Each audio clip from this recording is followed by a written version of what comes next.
Assalamu alaikum warahmatullahi ta'ala barakatuhu. Barkanmu da sake saduwa da ku a cikin wannan sabon bidiyon namu. A yau bidiyon mu zai muku bayani akan yadda mutum zai haɗa maganin tsutsar ciki.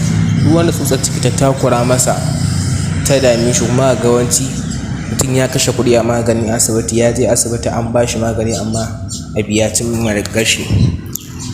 Kullum a cikin yawan neman magani mutum yake, amma ko da yaushe tana nan da ta ƙi ta fito.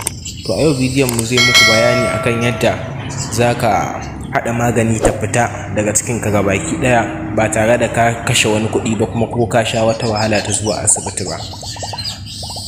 A yau kamar yadda kuka sani da tsutsar ciki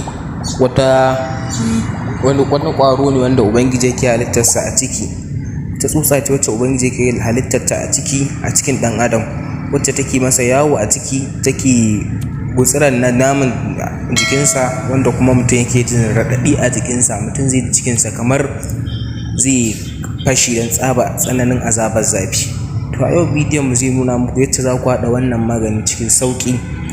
Amma kafin mu shiga cikin bidiyon, in baka yi subscribe din wannan channel ba, kai mana subscribe, sannan ka taɓa mai alamar ƙararrawa ta ce da mun saki sababbin bidiyon mu za ka samu su. Mun gode. Abubuwan da kake buƙata domin yin wannan aiki: za ka samu farantin fafiya. In ka samu farantin fafiya za ka shanya shi ya bushe. In ya bushe za ka ɗauke shi, za ka daka shi. In ka daka shi za ka tafasa shi.